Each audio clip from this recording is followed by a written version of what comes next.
You're a Oh monster. my god, that was was hard. so sick. All right. Dude, it's so hard. Oh man. So I want to talk us through chronologically. Let's start Yeah. with the ladder set. Yeah. You had beaten him twice on Sunday at We Living. Yeah. Lost to him twice yesterday at the UCI tournament. Yep. Coming into today in the ladder match, did you have like different ideas about how? I you were also gonna lost to him on Monday. Wait. That was Sunday and Monday. I just said. Right, okay. So I don't know. Like, here's the thing: is we used to go back and forth in long spurts. Okay. Like, I would win 6 or 7 sets in a row, and then he would win 6 or 7 sets in a row. And so about like 2 weeks ago or something, he was in the beating me 6 or 7 sets in a row phase, and like I was really struggling. And then like I would take one, and then he'd win like 2 or 3 in a row, and I was like, oh, it's like I'm winning some, but it's like really bad. This last like week and a half or so though, we're like actually 50-50, like going back and forth, like almost straight. Like I win 1 or 2, he wins 1 or 2, I win 1 or 2, and stuff like that.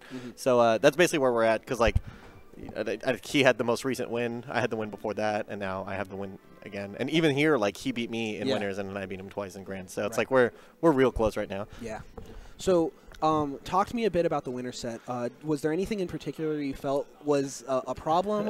I know we've talked a little bit about the whole counterattack issue. Yeah. Can you talk to that a little bit? Yeah, well, that's so okay. The winner set had a lot of weird stuff happening. Like, first of all, on Monday when we played the jankiest Yoshi Story game of all time, where Randall was involved in all like 7 stocks that was taken that match, right? Like he either assisted the edge guard, helped someone die, like I don't know, every single stock. And then this time, all three games were on Yoshi's. Partially, I don't know, I just wanted to try it out and stuff, and I feel like I should be able to win on Yoshi's. Like I do think FD's my best stage. Okay. But like if my mindset is a little bit like I'm gonna have to win on both.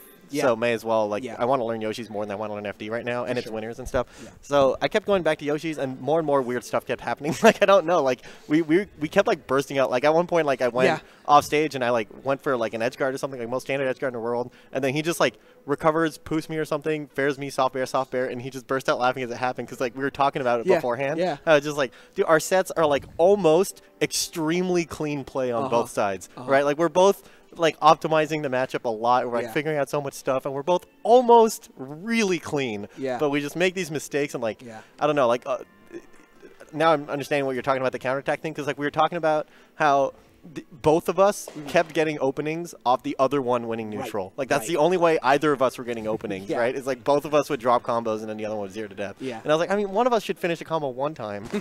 But in grands, I feel like I was like really closing out stuff, and I don't know, the last couple games I played like really well. Yeah. You caught him with a bunch of those off-stage dares. Yeah.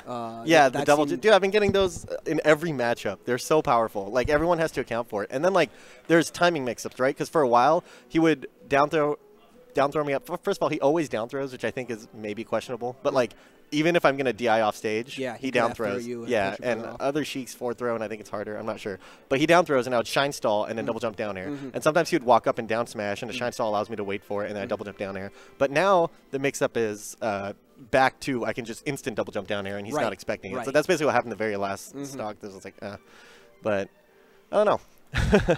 All right. Well, you did a real good job today. You were able to finally take the tournament. Yep. Is this your first TMT or second? First TMT win, you mean? Yeah. I think. Yeah, probably. I Yeah. think so. I'm not. Yeah, I'm not entirely sure. I feel like maybe I won the first one. Well, no, that was just Kid Boogie. I don't know. Yeah. So Anyway, so you know, really exciting to watch you and Face Roll kind of build that matchup back and forth against each other. I know earlier this weekend you played Kirby Kaze. Yeah. And you know, against Sheik Falco matchup. You Yeah. want to talk a little bit about the differences you saw between the two of them and Yeah, how you're I approaching think- the more general Sheik matchup? For sure, yeah. I think Kirby Kaze is similar to Santi Sheik. Santi Sheik had this thing where he would be really oppressive with his movement, like he encroaches in my space real quick, and then does really fast aerials and stuff, or feint aerials to make me shield and stuff, and it's really intimidating. While Face Roll is more like he likes the space he's at, and he uses that space to encroach onto me slowly, rather than like jumping into my space and stuff. Okay. So basically against Face Roll, I have more time to sort of set up my spacing and stuff. Okay. Because like when Face Roll does come in, he goes all the way in. He's like short hop, boost grab across the entire stage, and it's really fast, but like it's kind of linear, right? While with Kirby Kaze and Santi, they have like more mix-ups with wavelines off platforms and stuff, and like run up short hop, fast all waveline back, short hop fair and stuff, and like I don't know, it's a little more tricky to like maneuver around. And like I've talked to Face Roll about that, and he can do that stuff. Like if any particular tech in the game, if you have face roll do it, he'll do it faster than anyone. But in matches, like he kind of sticks to what he knows and stuff. So I don't see him do too much of that stuff. So I kind of like by the end of it, I have to remind myself to like not go in initially like against face roll. Like I kind of like I set up an approach and then don't go in the third time, you know, or something like that. Or set up an approach and then dash dance a little bit and then go in because he's so quick on the trigger. Like he wants to do all the actions as fast as possible, one after another. So if you want to punish a forward tilt, you have to make sure you punish the actual forward tilt lag and not, you know, the frame or two afterwards because he's real quick about it. But he'll always do something after the forward tilt. You know, like he'll never forward tilt and then like kind of wait a bit to like mix up his timings and stuff. I see. So, yeah. All right. Well, congratulations again on your TMT win tonight. Able to take it over Face Roll, who got second, and Caesar in third place. And you did it from loser side, which is pretty exciting. So thanks again for giving us some really exciting Melee to watch. Let's end it out real quick here. Can you give us a quick idea of where to follow you if we're interested in hearing about it? Yeah, follow my Twitter at SquidsLaugh. And I guess that's pretty much it right now. I might start streaming or something later. I don't know. And where do we want to go if we're going to see you play again soon? Like every SoCal local, right? Like follow, I don't know, Team OXY, UCI Melee, Power 9, that's the meta shift or something, Team, I don't know, all the other local. I'm at every SoCal tournament ever. And I might start traveling a little more. Like I might be going to Run Back in Arizona in like a month or something. Okay. Like I don't know. Other than that, I'm not sure where else I'm going to be going, but every SoCal local. All right, awesome. Well, good luck at Power 9 again on Thursday, and hopefully we'll see you at the Coliseum doing good for Kira's last run. Yep, I'll also probably be at the Arcadian, I think, to like commentate and stuff. So. Nice. Or, I don't know, just talk to people. Yeah. Make fun of noobs. Yeah, make fun That's of what you Arcadians in particular. For, right? Well, yeah, that makes sense. All right, thanks a lot, man.